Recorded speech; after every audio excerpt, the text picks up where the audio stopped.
Our Gospel reading for today comes from the 24th chapter of the Gospel of Luke. Now on that same day, when Jesus had appeared to Mary Magdalene, 2 disciples were going to a village called Emmaus, about 7 miles from Jerusalem, and talking with each other about all these things that had happened. While they were talking and discussing, Jesus himself came near and went with them, but their eyes were kept from recognizing him. And he said to them, "What are you discussing with each other while you walk along?" They stood still, looking sad. Then one of them, whose name was Cleopas, answered him, "Are you the only stranger in Jerusalem who does not know the things that have taken place there in these days?" He asked them, "What things?"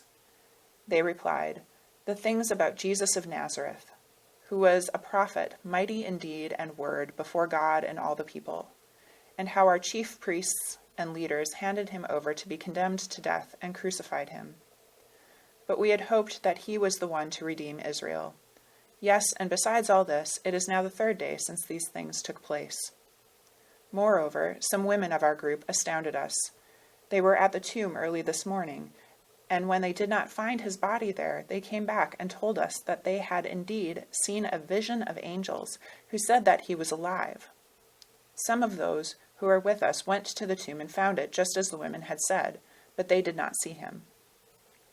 Then he said to them, "Oh, how foolish you are, and how slow of heart to believe all that the prophets have declared.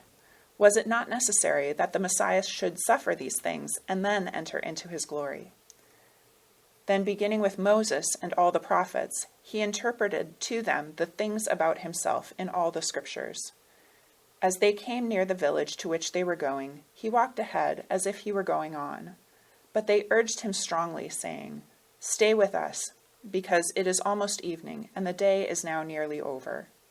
So he went in to stay with them. When he was at the table with them, he took bread, blessed and broke it, and gave it to them. Then their eyes were opened, and they recognized him, and he vanished from their sight. Then they said to each other, "Were not our hearts burning within us while he was talking to us on the road, while he was opening the scriptures to us?" That same hour they got up and returned to Jerusalem, and they found the 11 and their companions gathered together.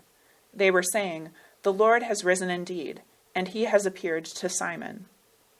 Then they told what had happened on the road, and how he had been made known to them in the breaking of the bread. The Gospel of the Lord. Praise to you, O Christ.